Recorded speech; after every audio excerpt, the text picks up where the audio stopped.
I'll tell you a little bit about how that all the Dataseum came about. I don't think I gave him the link to watch the talk, or he would be really just tickled that we'll call it that now. But no, Mike, thanks for the introduction.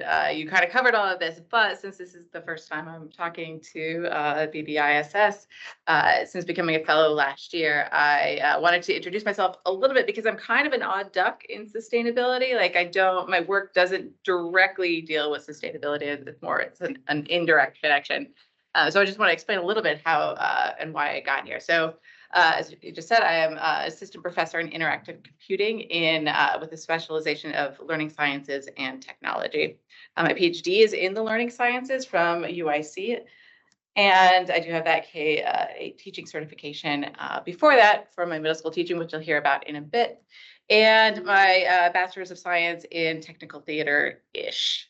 So officially on my transcript, it is interdepartmental studies in the School of Communication, because at the time there was no undergraduate tech theater degree at Northwestern. You were either a theater major, which meant you were an actor, which I am not, or you had to kind of ad hoc your own major, which I did because I am a theater major sort of at heart, but not an actor. I was a lighting designer, in fact. So my job as a lighting designer was to take this sort of big idea of the mood, the scene that we wanted to create, and translate it onto stage. So I did a lot of musicals and dance shows and plays, about 30 something productions in 4 years, which is too many, in case you are wondering. So that is sort of an interesting path to computing. Like, how did I get here? But if you think about what we do as designers of any kind, but especially in theater, we're using we're using our tools to shape the environment to convey a particular mood, and really guide attention through very subtle cues. It's kind of about subtle manipulation. Like, you don't want people to notice. It's one of those things, like, if people notice your work specifically, then you probably didn't actually do a very good job. Because it's supposed to be just a subtle, you're not drawing, you're adding to the action and the drama on the stage, and not distracting from it. And that, of course, involves the very technical work of translate this vision by finding the right instrumentation and putting it in the right places, and calculating throw distances and foot candles and all of the technical pieces, and then programming them into a show that then can run through its program. So that's what you do as a theater designer, which, as it turns out, is actually a lot of what we do in human computer interaction, which is where I sit now in HCI and human-centered computing. So if you think about it in that way, it really kind of does make sense. But then, as you also heard, I did, after graduation, like everybody wants to be a theater designer on Broadway, but actually what my passion has always been in education and teaching. So I spent 3 years teaching 4th, 7th, and 8th grade in Chicago public schools. This was in the pre-camera phone time, so that is the least grainy picture I have of myself as a teacher, back from like 2000 something. So I taught at 2 different elementary schools, and on the south side of Chicago, both of them under-resourced schools. Really interesting challenges, wonderful students, but certainly a lot of work to do. And so as a teacher, we're thinking about how do we take students from where they are, what they know already, and then guide them into what they could know and what they could be interested in. How do we design lessons and activities to engage a variety of learners at different places, and how do we utilize resources and technologies to go beyond existing methods of teaching? We don't want to be using technology, and I didn't have much technology in my classroom. That my last year, I had one desktop computer in the back of the classroom, but that was pretty much it. There was a computer lab in the building that was shared that we got to once or twice a week, depending on variety of factors. So I wasn't using a lot of technologies, but I was trying to really figure out how we could get this learning environments to really maximize the potential of my students. And so I took all of that to graduate school, to a PhD program. And so I went to the Learning Sciences Research Institute at UIC in Chicago. And I was, coming in thinking about, okay, as a teacher, I had all of these curricular materials that were teaching many of the same things, but at different times, not aligned, not integrated. It was very much, even though I was teaching a self-contained classroom, so I had my students actually, my last year of teaching, I had a split 7th and 8th grade classroom. So I was teaching 7th and 8th grade in the same room, all subjects. And it got to be pretty intense. And then I was looking at, we're teaching serial dilutions in science and fractions in math in completely different parts, and like how we could do this better. Meanwhile, I was also working, volunteering on the board of an anti-violence writing program called Do the Right Thing in Chicago that was helping students use writing as a way to kind of empower them to feel like they can address and have an impact on the violence that was affecting them in their daily lives. And I am an active voter, and I get really riled up around voter engagement and civic engagement. So I was bringing kind of all of these ideas into my PhD program, but not really sure what I wanted to do with it yet. But because I was coming in with a very social science slant, I ended up on a project that was using Social Explorer, which is a census data website that has taken, started just with US Census data from the, starting all the way in the 1790 census, all the way through kind of every year with all of these different variables. And this was a tool that we were trying to figure out how we could use this as a tool in classrooms, in middle school classrooms, and also in undergraduate classrooms. So I was working mostly on the undergraduate side of things and trying to work with these teachers to figure out what are the right learning objectives you can use these maps for, what are the kinds of ways that students can respond to them. For the middle school side, it was really about taking this like way too much data, way too complicated. If you've ever waded through any census data tables, you know what I'm talking about. There's all of these different variables and at all these different levels, and it's very complicated. Certainly, it's complicated for most adults and not even within the realm of reasonableness for a 6th grader. So we're trying to figure out, what can we do with these tools in these different classrooms? And I was working with 2 undergraduate instructors, mostly. One of them was Latin American and Latino studies, and one of them was African American studies. And they were seeing how they could use, in their classes, their students had to create projects sort of describing communities over time. So in the Latin American and Latino studies course, the professor was having the students look at different neighborhoods that were either currently or historically Hispanic neighborhoods, and talk about how they changed over time using a bunch of different resources, including these census data maps. So we went in and we were watching the final presentations of this class, and one of the students said, so as you can see, and then went to say, gestured back to the map on the screen at the time and said something about the community that he was talking about that you absolutely 100% could not see on the map. It was not there.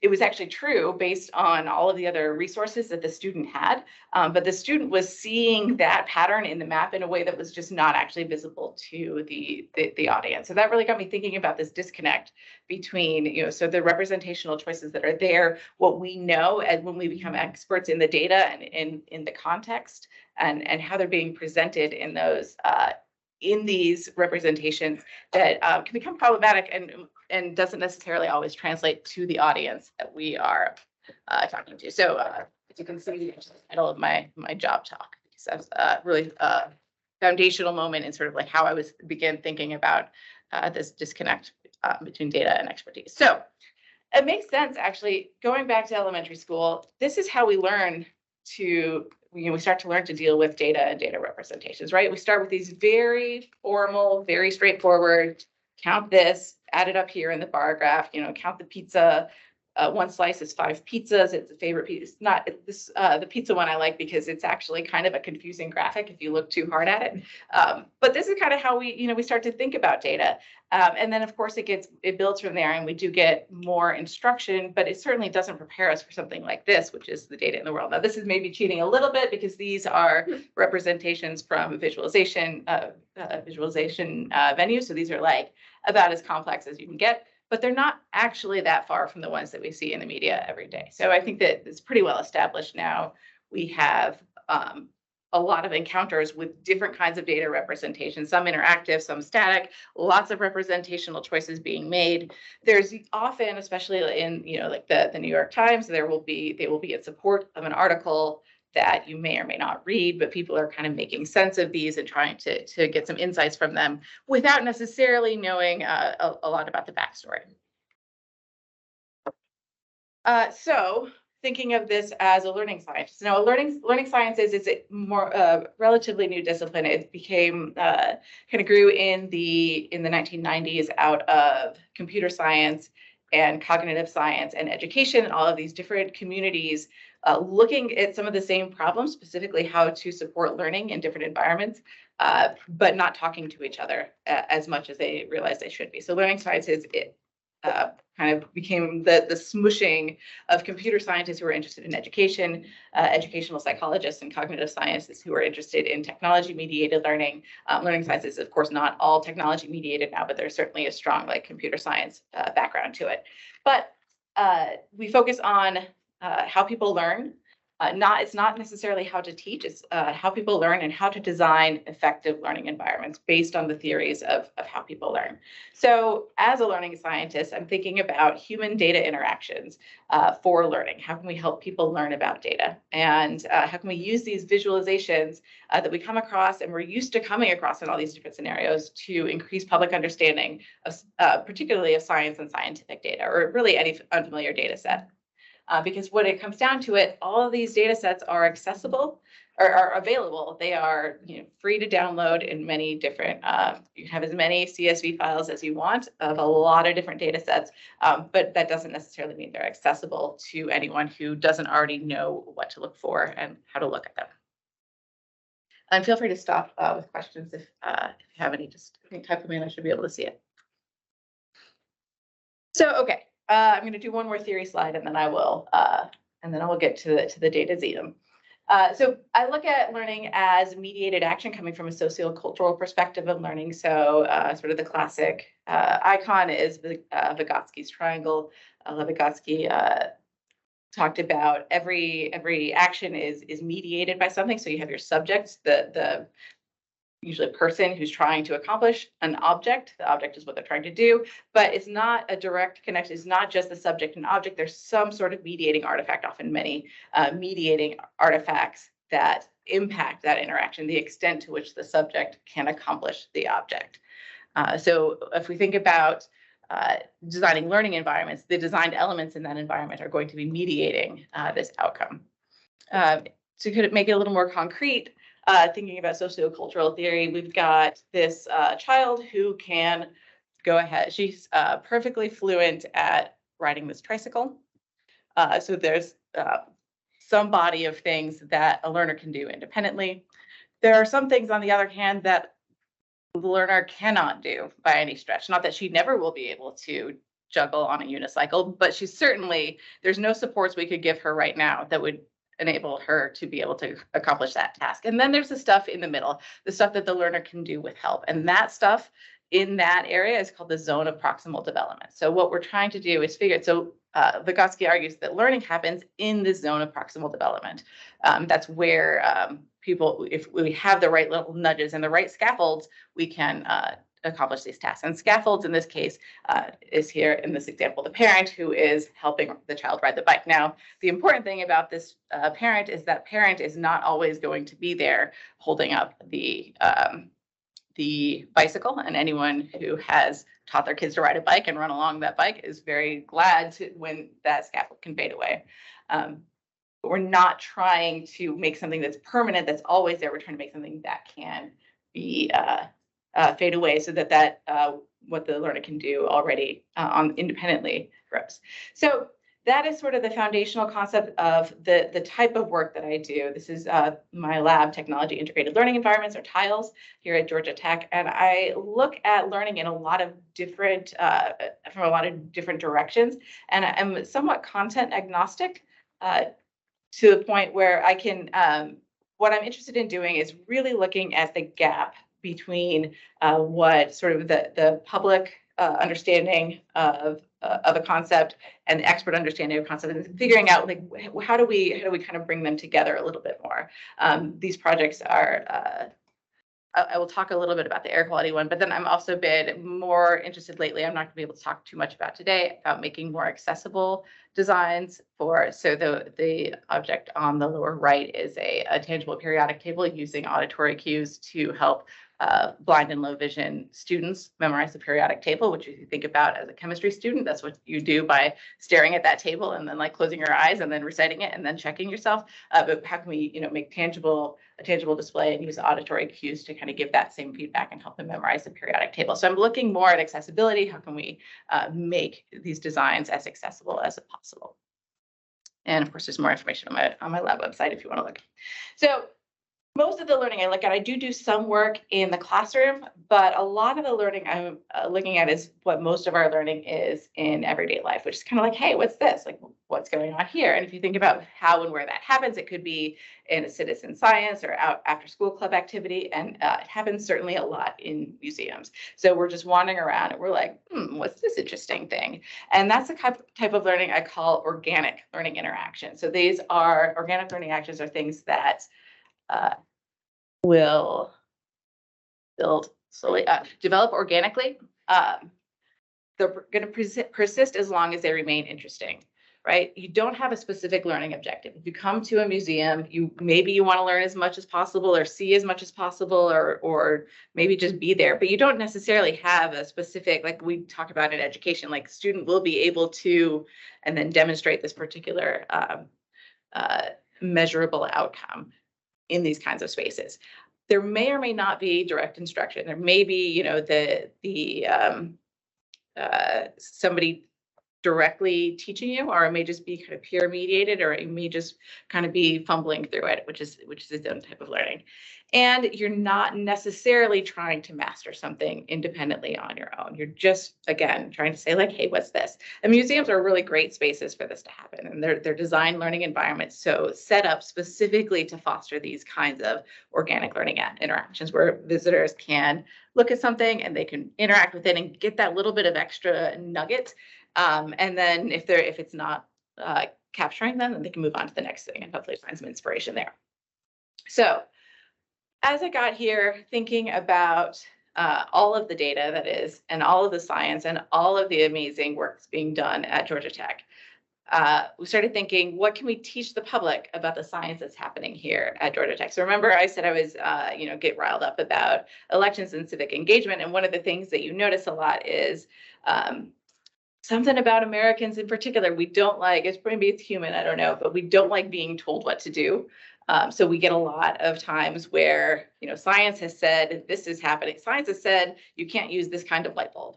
And if you have so there's all of the reasons why you can't use this kind of light bulb and this other kind of light bulb is better that don't necessarily filter down well enough to the public message. So basically what it turns out is like, well, these scientists, whatever they're doing, said I can't use my light bulb, and no, I'm going to use the light bulb anyway. So we get that sort of pushback because we don't want to be told what to do. And so I think that there's a lot of space in public communication about, how can we make science, we're not trying to get people to fully engage with the data sets and become scientists themselves, but what can we do to kind of move the needle and get people more ready to have the discussions about it. And then as for my personal interest as a learning scientist, how can we make a space that will, how can we get better at designing these organic learning interactions and specifically organic human data interactions? So this is my collaborator on this project, Cleo Andrus, who's unfortunately off in Pittsburgh on a semester for the semester, so she couldn't be here today. I don't think she's online, but she and I got this idea. This was back in 2019, I think, when we started talking about like how can we do this? How can we get some of like a public facing space to do this? So we applied for and were granted a seed grant to form teams and start to figure out what kind of work could be done for this Dataseum. And the goals that we outlined in our grant proposal were to showcase Georgia Tech's research to a public audience and also operate as a living lab for learning sciences, for visualization, for human-computer interaction and design research that's already underway at Georgia Tech. So a place that we can that has this dual purpose as a place to engage the public, but also as a way to kind of get better communication from our side too, as a faculty, like how are people encountering this? And because if you have a project, you need a logo. We're like, what should we do for our logo? And it ended up as a puffin. And I think the puffin is going to go away now that we're actually making this happen. But it had to make it into the presentation. So why the puffin? Because why not? I mean, I don't know. Does it mean something in the US? Nope. Okay. It's adorable. It Okay. is. Like the other option was a cheetah. That we liked a lot too, which could be like a metaphor for like the speed of data or technology. We were kind of debating between puffin and cheetah, and puffin, I don't know, cropped better, I think, really is how it came out.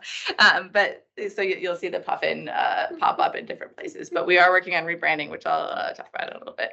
So part of the seed grant, we spent about 6 months kind of feeling out what is going on, what the ecosystem is like here, and what it would take to kind of bring this project to reality. So we did a series of visits to the Paper Museum, which is here on campus, another example of a museum that is embedded in a university, to the Computer Museum of America, which is up in Roswell, Georgia, not too far away. A huge, amazing space with some incredible artifacts if you haven't been, and it's worth a trip up there.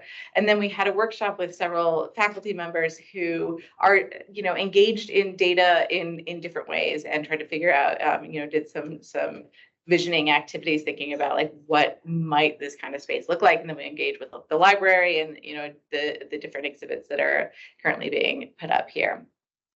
Just to kind of get a sense of, what are the starting points? What do we need? Basically what we need is a whole lot of money. Once you start getting, millions and millions, then you start to get space and resources to do this. But in the meantime, we have the library who got some money and some space, and that's where we're approaching now. So the mission statement that came out of this project, or the sort of as we came through the workshop, this is still in progress, but basically the mission of the Dataseum to present the ecosystem of data to the public in a way that helps us understand the history of data, how it's used in science and daily life, impact on society, share beyond experts, help educate, help people interact with, learn about data, reason about data. I think there's a lot more and also a lot less. There's still some work that needs to be done in this mission statement, because it's really about engaging people, kind of where they are and figuring out how to make this story through. So we're going from our puffin Dataseum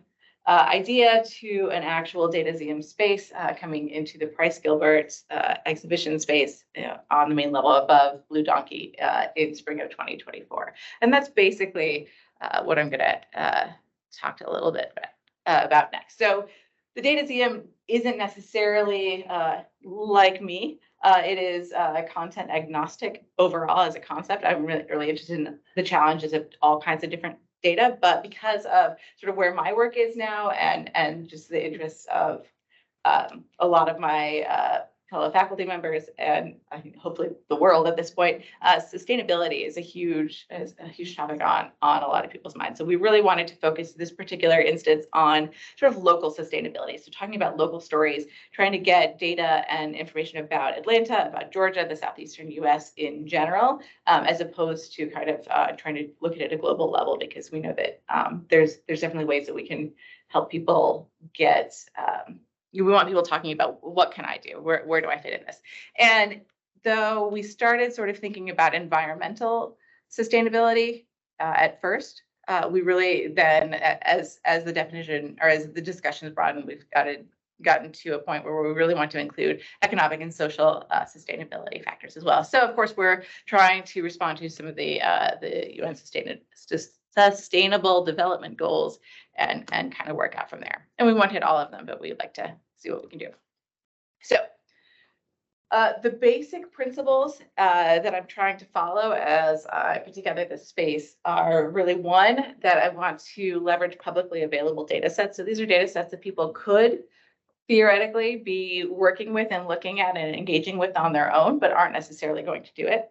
I want interactions beyond touchscreens. So not, I think that my worst nightmare for this space is you walk into this exhibition hall and it's a whole bunch of like computer monitors and you could click through as much as you want That's not how we really get people to play with and engage data. But really what we want to be able to do, any good visualization, any good interaction is going to create opportunities to help visitors make connections and ask questions. And from the museum, learn what we know about museum learning and informal learning in general is that those are two of the most important factors you can do. Because think about people coming in, they're all coming in with different backgrounds, different levels of experience and interest and background knowledge in a particular data set or a context. But any connections that you can help people make can springboard conversation and get them to ask questions and feel like they can kind of talk about data in a different way. So the space is this exhibition space in Price Gilbert. This on the left is two exhibitions ago, and then the one on the right. Is all of the students I have so far engaged on this project. We went and did a walkthrough with our collaborators at the library early just this past Monday, and I thought, oh, I got to remember to take a picture of all the students so I can put it into my presentation and say like, all right, look at this, we got a great team already started engaging with this. And I totally did not get a picture of them. I was actually taking a picture of the ledge right here. This is the ledge where I'm going to have to mount some speakers later. And so I wanted to make sure I captured that. And so that's unfortunately the best picture I have of the students. I'll have to work on that. But it's a fabulous team. I've got a lot of students from PhD and MS and one or two undergrads too, who are coming from computing, human-centered computing, HCI, industrial design, trying, like with different skills and interests in working in this space. So here's the floor plan of it, and I'm gonna just talk through a little bit about the journey that I'm hoping to take people on. This is a preview, so I'm not going to show you everything. I just want to kind of give you a flavor of the kinds of questions we were trying to ask. So you walk in the door up at the top. I think those of you online can see my mouse too. So you walk in and you will get to a question of how can we engage learners with ocean data through non-visual means. So this is back to this data accessibility project, specifically ocean data, because that is, because I'm working with some oceanographers and I'll talk about that project in just a minute. And then we kind of go around to air quality. So land or water and air kind of like experience the kind of data as it is now, but maybe in different ways than you're used to seeing it. And then as you get around to the back, I want to have people start to think about how can we look at social and economic data sets? How can we put people into that space? So using some sort of mapping to get people to like be moving through a space and be part of a data set. And then coming back toward around we want to end with more progress towards solutions. So looking at, what are the ways we can actually have impacts on things, and then finally close with empowering people to feel agency. And then in the middle will be a centerpiece that I will show a little graphic of about how do we provide new windows for viewing Atlanta? How can we look at Atlanta in different lights and different data sets? So we're working on, architecturally, how do we kind of guide people through along this journey? Because what we want is this sense of, here's what's happening. Here's kind of the heavier stuff. There's a lot of things that we need to look at, but hey, it's not all doom and gloom. We want it, like what can individuals do and what can we sort of think about as we go forward. I'm going to show you just a little bit from a couple of the projects that are underway, the two of them, starting with the ocean data one. So this is, I have an NSF funded project in the Advancing Informal STEM Learning called Accessible Oceans. This is working with a team of oceanographers and sound designers trying to figure out how we can make ocean data sets that are already existing, how can we make them accessible to blind and low vision learners. So you think about these data sets that are often presented graphically, and so you can look at this particular one here, and this is how you might see this data presented, showing the flux of carbon dioxide between the ocean and atmosphere. But if you cannot see that graph, how would you describe it? How can we use sonification maybe to do that? So I have a sonification, although I just realized my speakers are muted. We might get some feedback if I unmute. I'm going to try it anyway and hope. Now that you've heard, No. I'll put you through that. Can we? Let me mute this mic. All right.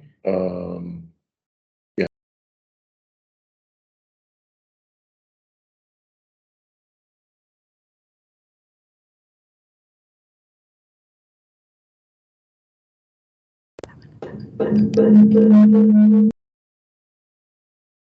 redirect you to that QR code. We're back on there. Okay. Which leads you to the project blog accessibleoceans.hui. That's Woods Hole Oceanographic Institution.org. No, .edu. Where you can find the current prototypes of all of our auditory displays. We have 5 different data sets that we have created auditory displays for. They range from 2.5 to like 9 minutes long. And this was a pilots and feasibility study. We're trying to figure out, can we make auditory displays that helped learners, both sighted and non-sighted, perceive and understand these data sets. And I think we've gotten to that point where we've got some good data we've tested at the Smithsonian, at the Eugene Science Center, at Woods Hole Oceanographic Institute, and here at the Georgia Aquarium. And we've gotten some great feedback that learners are able to kind of make sense of these data sets as they're presented, but they're not interactive. Right now, they're sound clips. So what we're trying to do now is take it to the next step. How can we use interactivity? How can we use tangible physical objects, maybe playing around with some sound mappings, let people isolate different layers and see if we can get people to really be able to distinguish these different layers of sound. And so how can we use that interactivity to kind of make it even more salient what's going on in these data sets. So that's one of the projects that we're working on. The other one that we'll talk about is in air pollution, which is another NSF ASIL grant that we just started. So this is something that I've been interested in for a while, since coming from Pittsburgh, which has its own history of air quality issues, where there are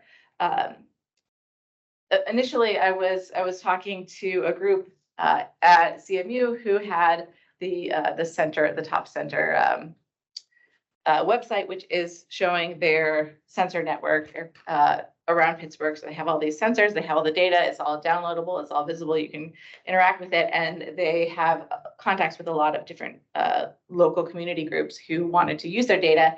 And the community groups would say, hey, we need to make a presentation to these stakeholders. Can you please make us a PowerPoint of your data? And they're like, the data's there. And they're like, we can't use this. And that was where I really started thinking about, like, yeah, I can't use this either. It's really complicated. There's a lot of variables. There's a lot of just information to process. And if you don't know what you're looking at, it's really hard to use. On the other hand, those of you who pay attention to air quality may be familiar with the ones on the left, the AQI. Some here may be very familiar with this particular metric, which is very good at telling us if it's okay to run outside. But of course, the community groups wanted more information than that, and they couldn't get the bridge from that AQI to this complex stuff. So I started working with some students trying to figure out how can we make a different kind of representation that kind of disaggregates the AQI, shows a little bit more about what's going on to help kind of move that needle of, like, what's causing the air pollution in my neighborhood? How can we, show change over time? Maybe compare different areas.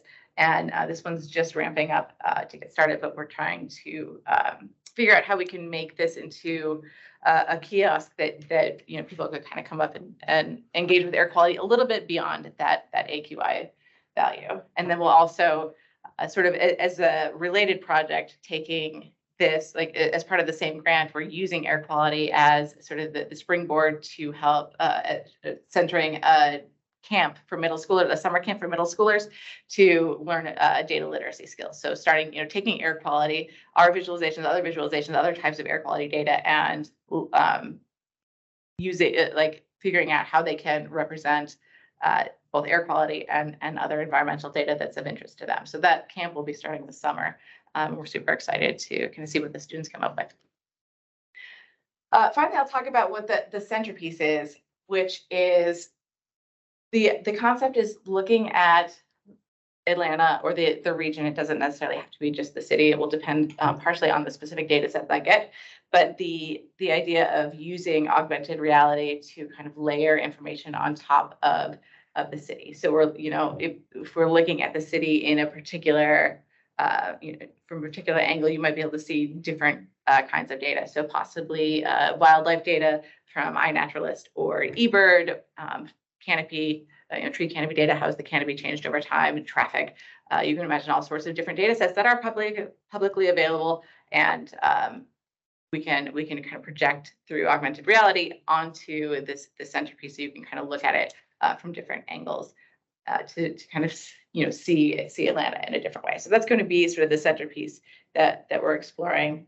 And I don't actually remember if I have another slide. Oh, that's it. Just thanks to my collaborators who have just been fantastic. The library group, Catherine, Connor, and Kirk, have been just amazing and trying to help us figure out how this is going to look. And then some of the faculty writers that I've been working with and talking to about how does this, how can this whole thing come together?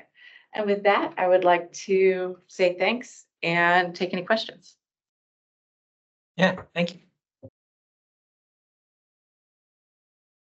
If you have any questions online, feel free to unmute and or turn on your camera as well. Or if you'd like to enter them into the chat, we can read them out loud here. But also, is there any questions in the room?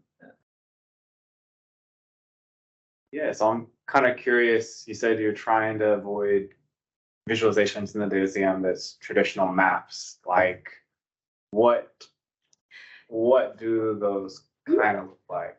Not traditional maps, but avoiding just click sort of interactions. Like, how can we, we have so many different ways of interacting, with it coming from the whole field of tangible, embedded, and embodied interactions. We have a lot of embodied metaphors that help us make sense about the world. There's something about being part of a data set. So, so I talked a little bit about the census data work. I talked about the website version, but then I went on to do a museum exhibit version of that, where visitors first selected a profile of data that represents them, and then they controlled how that was represented, at what aggregation level and what decade they were looking at through bodily movements throughout the space. And that there was a connection between how they were moving in the space and when they were kind of referring to the data as like, that's me, like I'm over here, I'm along the lake, you're spread out, I'm this, I'm that. And there was a correlation between their movements and that kind of talk, and between that kind of talk and the way they between that first person perspective taking and the amount and like sort of quality of learning talk, of like productive talk, of making connections and doing all of these productive things. There's something about that embodied metaphor of like, this is me. It helps us reason about the data in different ways. So, clicking a screen, totally fine. You can definitely get some insights there, but what can we do that's, beyond that? How can we use like the way we're used to moving around in the world to kind of help make that connections more clear? So I was thinking of a possibility, social data, because we talked earlier today, funny enough. But so I was thinking, segregation, race, right? We think about that a lot, whether that be for Atlanta or many cities. You could imagine kind of maybe it could be a map, or it could be like a half dome thing that showed the racial dot map of Atlanta, because that's something that's publicly available and you can see the city. But then maybe there was a way to change the index of dissimilarities, how they typically measure segregation. So if you could change the segregation levels and you had people actually moving across the map. Now, I'm not sure exactly how that could work, but so that would be them seeing people and seeing their city and seeing where people live now racially, but then have segregation levels change, and just to see the sheer amount of people that would have to move for each neighborhood to be similar. So index of dissimilarities, you have the overall racial and ethnic composition of the metro, and then the index of dissimilarities, how many people would have to, or what percent of people would have to move in order for the metro average, the metro distribution to look like every single neighborhood distribution. So it would have to, so hypothetically, like, how do we balance it out as opposed to, so I've been thinking about the AR type, like the center display as being, you can look at this data set and you can maybe scroll back and forth through time and kind of see, like, especially with like canopy. You could imagine it being like levels of. Yeah. like what's. Like segregation could be one, but I mean, there could be others as well, but that was just an idea. That's really interesting. I like And and you could actually see people moving, and that would just show you, I think Atlanta is probably between 60 and 70, which means 60 to 70% of people would have to move for Okay. each neighborhood to look like the metro distribution. Hmm. Bad places, I mean, bad levels, I mean, that's considered high, but Yeah. like Milwaukee, Detroit have like 80. Yeah. Anyway, sorry. Yeah. Oh, by the way, very interesting presentation, Jessica. I don't know if we've had a chance to talk in person, but Alan, what you were just saying reminded me that, you know, the kind of playing with it and projecting it forward is one thing, but like you could also play with historical trends. And so I remember Mike Evans, he's in chemistry, he's one of my co-instructor, he lives in Kirkwood, and he was sharing some like really compelling narrative storytelling about the Kirkwood neighborhood and its changes over time. And it, you know, what you've described has already happened in many ways in many neighborhoods. Right. And so, you know, scrolling backward on a history map might depict the same kind of things that you're talking about. Yeah, and that's one of the things that's really powerful about like the map room project and the ability to annotate and kind of leave your own stories on that. It's something that we thought about doing with the census data map exhibit, and it just never kind of made sense in the trajectory. But it's could also be a way to get I wanted some sort of, you know, like decompression experience, like really before you leave thinking like this is terrible, to have some sort of like consolidation. And maybe putting your story on in some way. And we thought about, you know, having even just like a question map, where are you from, sort of, you know, like user generated, you know, leave something in the space. And I'm not sure what Could that they would be. leave audio? I mean, leave a story, Yeah, you leave could. audio. Yeah, for sure. One of the questions that I'm still struggling with is I was originally conceptualizing that map as like a 3D map, and then, you know, an actual model of the city with the AR kind of building on it. So you could see, you know, so even if you're not looking through the app, you could still see the space, probably, you know, not painted or decorated it realistically, but, you know, all still there. But then one of the other important aspects of this, just I think for obvious reasons, is I want the materials in the space to be as sustainably sourced as possible. So I'm trying to think like, how can I justify like 3D printing an entire city or metropolitan area? So it might be that the whole thing is AR rather than trying to like build something from an unsustainable way, because I cannot use that much plastic. I would. So I would But you defund get myself. more flexibility too with AR too. Yeah, you do. You do.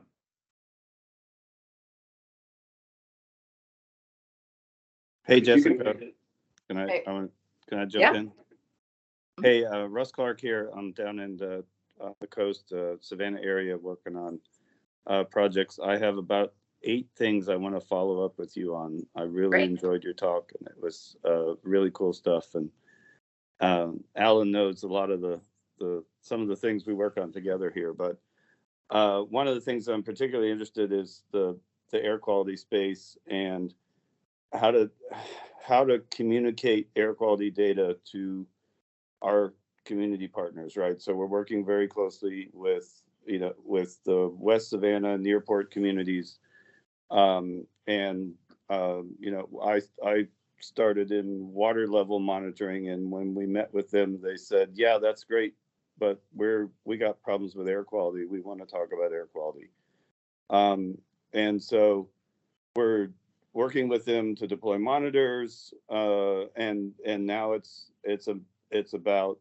how do we explain to them what the monitors are telling us.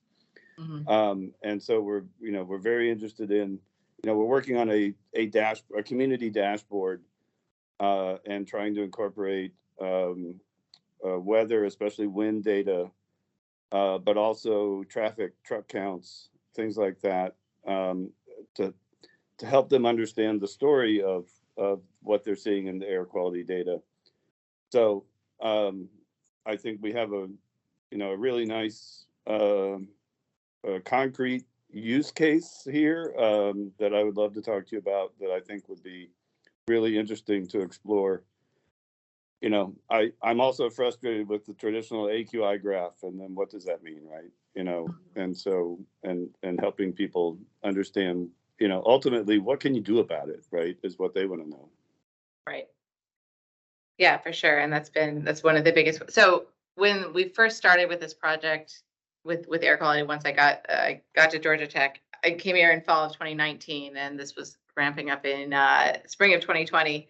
And we just got IRB approval to, like, you know, stop people in Tech Square as they wandered around like March 1st of 2020, just to see, like, of the people who are walking around this area, you know, how much do they know about air quality and the AQI and what it is.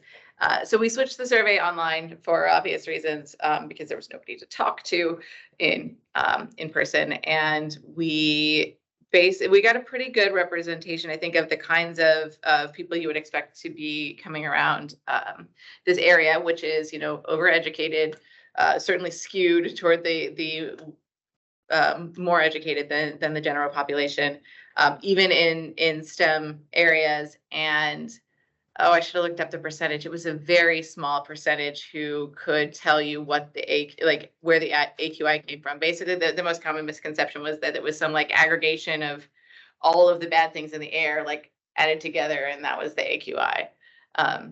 So we're like, well, okay, let's start there by trying to, if we can get across that there's, you know, all of the 5 pollutants normalized, and the biggest one is the AQI, like, that's like step 1, right? And so trying to figure out, where do we get those, you know, what are the misconceptions? How do we start to address them through visualization, through interactivity, and scaffold them along the way? And I have no idea, but I would certainly love to keep talking to people who are interested in figuring it out too, so we can we had a similar experience. We deployed about a dozen purple air sensors on and around campus in Atlanta in late 2019 and early 20, and then all the people went away and all the cars went away. And it was like, oh, this is really interesting. I mean, it was interesting, but it was also like, oh, not at all what we had planned to work on for those 2 years, right?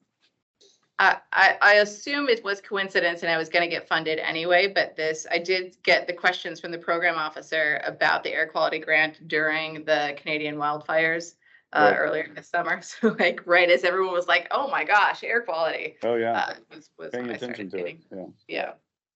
Anyway, great stuff. I'll follow up by email. Awesome. Good. I look forward to it. Thanks. It is fascinating. So a couple of thoughts.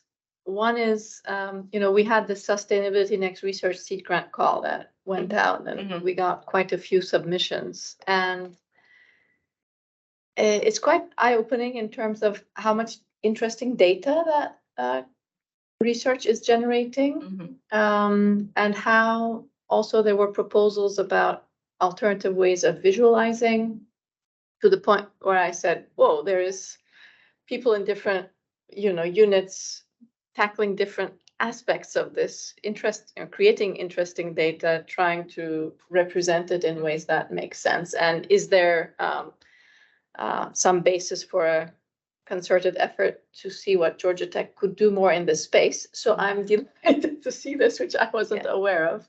Well, and this is actually why I was really excited to talk to this community, because a lot of this data is in, you know, either people in this call now or in this room have this data or know people who have this data. Yeah. So there's a lot of room particularly in the AR version, if you have spatialized data that kind of makes sense in this, that you know, we have interesting questions about how can we get people to productively talk about this. Those are the kind of people I want to meet. Those are the so I'd love to talk about perhaps convening people who, you know, just do who are addressing different parts of this, or who are interested in this. And I wonder if, especially if we're talking about city sustainability, environment, social, if in terms of funding sources, some foundations might be, like, I don't know, the Blank Foundation here, that's really put a focus on climate work in I don't know if it's Southeast or Atlanta, Montana and Atlanta. Those are their two areas. Okay. So yeah, I'd love to follow up on that. Great. And then the second thought is, we distributed some of the solicitations, et cetera, that came out of federal government last week. And one of them is about providing input about what the federal government should be doing about environmental justice, Mhm. data, information, and I forget what the third thing was. And I sent a mail to a bunch of people. Russ, you got my email on that because I figured you have, yeah. So one of the Brook Byers Sustainability Graduate Fellows is going to kind of lead an ad hoc information collection and compilation group. And perhaps you can contribute, some of your collaborators can contribute. Yeah, fantastic. And whatever comes out of that might also give us our own, what's the word? Point of view as the community, as to what not just the federal government should be doing, but Georgia Tech or state authorities here should be doing. So I love to see the connection there too. Excellent. Yeah. To what extent are you trying to only model or only present, say, actual data points that you have measured in the environment Like versus model data? Model data. The ones I presented are all actual data. Probably I will put like I have worked with data modelers, worked with Ted a little bit. And one of the advisors on the air quality project is Lucas Henneman, who does modeling of coal deaths attributable to coal pollution. And did a visualization of that, which might go up. It's kind of it's live now. It's working. I am not a modeler. I have to lean on the side. I think the modeling is more interesting in some ways. I think that there's certainly room for both. I don't have a hard line of just real authentic data or model data. I think that there's room for both. I think in teaching, in presenting model data, part of helping people understand the margin of error, or that this is an estimate, confidence intervals and all of that is really interesting learning challenge. Understanding that, and we were talking about this morning, once data is on a map specifically, it becomes real to people in a way that it's not. It's still subject to all of these margins of errors and estimations and everything. But when you put an estimate onto a map, it just that anchoring it to a place, and especially when people have real lived experiences of that place, they'll accept it to be true, even if they know that it doesn't make sense according to their own knowledge. There's something about it being on a map that makes it authentic. So I think that trying to figure out how we can represent data and errors, error rates, is an important part of that. It gets a lot more complicated, certainly from a learning standpoint. Yeah, I mean, just even thinking about the AQI, I mean, for Atlanta, the AQI is representative for a region that spans 50 miles that way in all directions from where we are right now, which is a really very geographic landscape across that region, and very demographically diverse as well as, I mean, it spans from very rural to very urban to Is it really 50 mountainous. miles? Yeah, yeah. So Wow. Griffin to the south, Gosh. Dahlonega to the north, Okay. to the Alabama border to the west, and to Athens, Georgia to the east. That's the Atlanta metro airshed. Wow. And that's given as one number. And we give one number. And when we forecast air quality, we give one value for that, even though, especially currently, air quality events tend to be, Canadian wildfires aside, but most of our air quality events tend to be very pinpoint locally. It's Rockdale County, which is the smallest county in the state. It's sort of centered there and nowhere else, kind of thing. 20 years ago, it was Rockdale County and 14 other counties sort of were impacted, but today it's pretty precise. But we still have these very coarse measures. I just think, when I use models to kind of explain, I had one opportunity to kind of show some modeling work on a really big screen. And when I looked at the audience, everybody's eyes were pointing at different places on the screen because it was where, and I asked, I said, where are you looking? And they said, I look at where my home is. Right, exactly. Because they anchor it where they have experience. But the model could fill in that point where we only had maybe a very sparse monitoring network. And then the other thing, to Russ, to your point, we've done some work down in Savannah as well and other places in Georgia. And this question of attribution of why is my air quality this way? And when they start to look around their environment and they see sort of the obvious things and they say that, oh, that must be, when we did air quality studies in Augusta, Georgia, Augusta is much more industrial than almost anywhere else in the state. The community was positively sure that it was the industry that was causing their air quality problems. When we did the actual 3-year study to assess what the challenges were, it was much more dispersed, and transportation was a much larger component. And even though they saw all the transportation sort of activity in their region, seeing that big smokestack and that big target sort of just said, oh, they're the problem, they're the reason. But the model actually allowed us to dig down and get beyond that. And that's, that disrupting those narratives. And I've been working with, people using maps as anchors for narratives for, going back a long time in my work. And it's really fascinating the extent to which people will sort of defend what they know to be true, or when they defer to the data, even if they know it's not true. And they're actually starting to explore some of the same, those same ideas of like trusting yourself versus trusting an expert when you're dealing with AI. Because it's kind of the same thing. It's like this ChatGPT just said this is true. And so, how much do you believe ChatGPT? Maybe it depends on what how much about like where the data comes from or where the, where it's trained, how it's trained, how it works. But there's, that I think one of the things that has come up for me a lot is how much people tend to feel like, it's not my problem.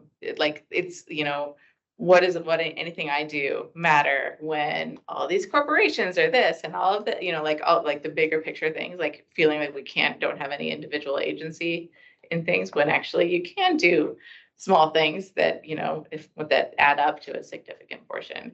And so that's where I kind of want this, like something toward the end to kind of like show where, like let people kind of get a sense of how they fit into the picture of,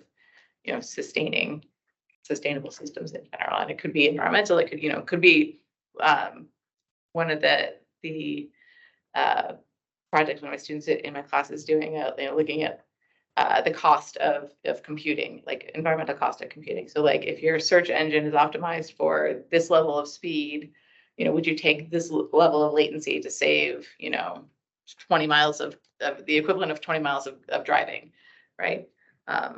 And a lot of times, the speed like 5G is not significantly different enough than 4G in terms of like how we're actually going to perceive it. Like some of these are getting faster than we can actually perceive them in some cases. So like there's no benefit, but it actually costs a lot more on the like energy use end. So like, what sort of trade-offs would we take? Would we watch TV only from this hour to this hour if that's when the we could power our TVs with the solar power as opposed to the fossil fuels, like these little changes that we could make that could actually add up. I think there's something we can do to try to figure out like what individuals can do in a way that's really hard to. Well, if you knew like- something about the individual before they walked into your Dataseum, Hmm. that alter how you would present information to them. If you knew they were a child versus an adult, or if you knew they were black versus white, or if you knew that they had asthma or didn't have asthma, would you change how you would present? There was one point where we were talking about this is my lab partner and I in college were talking about, instead of the census data map where you type in like, this is what, I identify with these characteristics in the census, and then you see it on a map in this one exhibit. Like, well, what if we could actually put like maps that sort of customize your experience throughout the space, so you kind of like see that journey and you're carrying around an RFID tag that identified you around the museum. Obviously, that was way too big of a project for us to do in grad school, but I think that's an interesting that sort of customization is something that we also played around with a little bit at the Field Museum too. Like, how could we, if you looked at this artifact in this case 2 galleries ago, is there something that we would do in the next gallery to kind of customize your experience? Ultimately, the more possible connections you can make in a museum exhibit, like I said, can you make connections and ask questions, and the more possible entry points, the more you could customize profiles and like stereotype every user as much as you want, but ultimately people are going to latch on to whatever they're interested in. So no, I think the answer is no. I'm trying to make it as accessible as possible, but I don't think that we'll end up getting you never know what people are going to latch on to, because a lot of times, especially in museums, it's like what like something that reminds you of a book you read a year ago, that sort of thing, and we don't know that. This reminds me, we just hired a faculty member in operations management.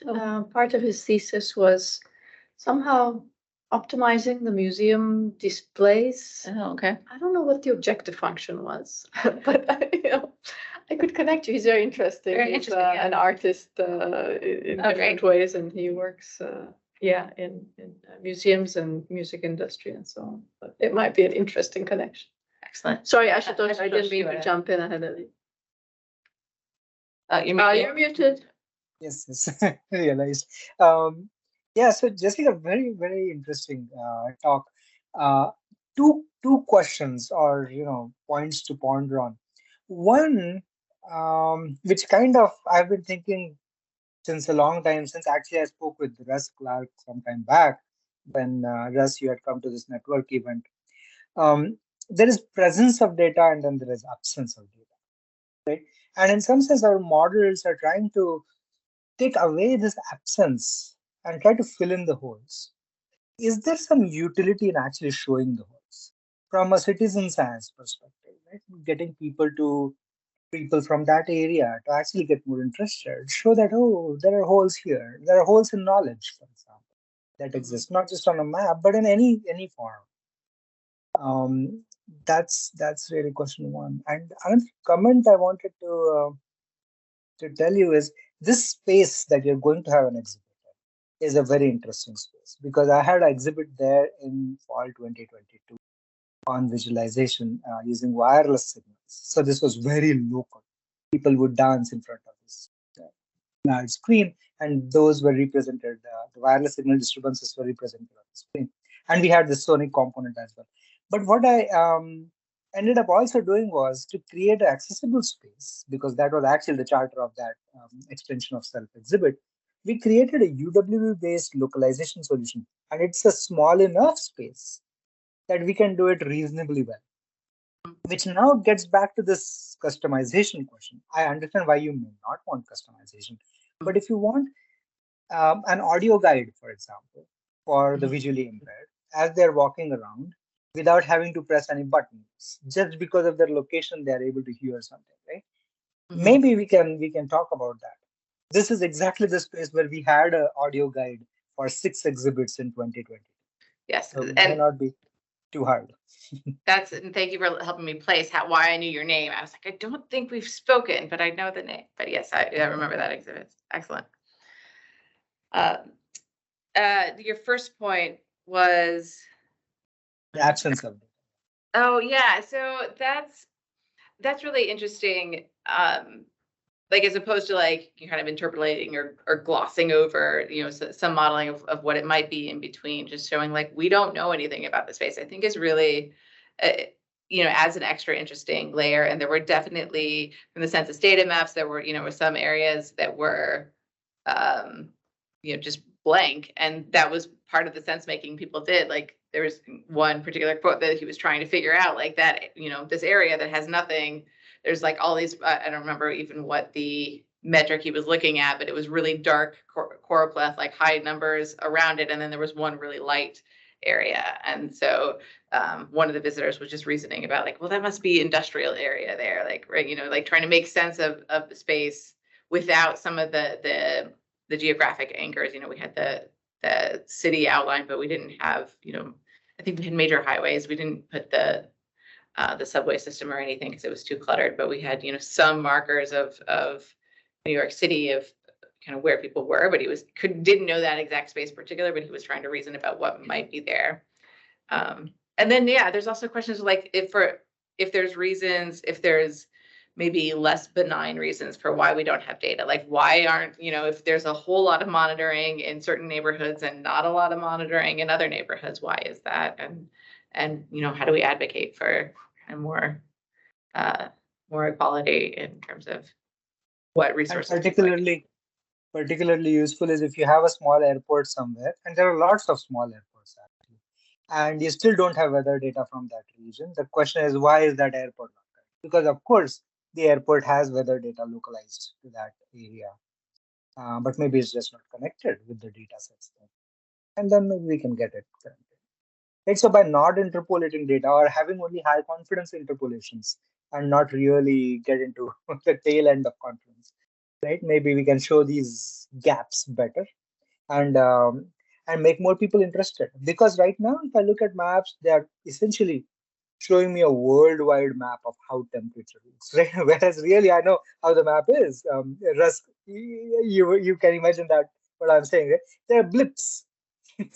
That's it, right? That's small blips. That's it, and we are just trying to paint a different picture.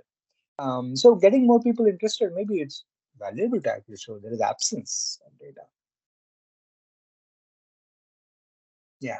Question, I think I missed something. Is this a permanent exhibit? It's not permanent. This is opening. The goal is to install at spring break and run through the following fall. So it'll be there for a couple months. Okay. And so I think we need to have some of our buyers receptions or whatever there. Absolutely. You will all be invited to the opening reception. To having some events there. Yeah. Yeah. Question. So when the Candida building was created, the idea was that space would hopefully be accessible to the public. It will be part of the communication, et cetera, et cetera. Have you at all worked with the Candida building in terms? I've not even been in the last extension of community. Was that the last one that had there's part of the art installation there. There was the extension of self and like the multiple different, and the last one was at the Candida building, and I went to the talk, but then I had another. Yeah, I mean, I was wondering if some of what you have a permanent place for it could be there eventually. I'll have to think about it. I'll have to, yes. Though if you want to put anything in Candida, you might want to think about how it is powered. You know what? I was thinking about that. I was talking with, I don't know if you know Josiah Hester. I think he's out here too. I was talking to him yesterday. I'm like, maybe we could power it with hand cranks. Like, what are we going to add? Like, how can we make, and I've seen that at least one museum exhibit where you have to like pedal on a bicycle to light up the light, just to really like get that embodied experience again of what it costs to power something. So we were talking about like, how could we, or you can decorate the Brook Byers Institute suite afterwards. What happens to those artifacts after the exhibit? I don't know. Okay. Let's see. Hopefully, if reused or recycled. Have to think of good options for reuse. Sure. Yeah. Well, thank you. All right. Thank you Yeah, so much. yeah. People normally don't stay until 4:15. I think you are our record and that people vote with their feet. All right, well, thank you. Thank you. Thank you for doing this. Really appreciate it. Fantastic. Thanks for having me. It's been great.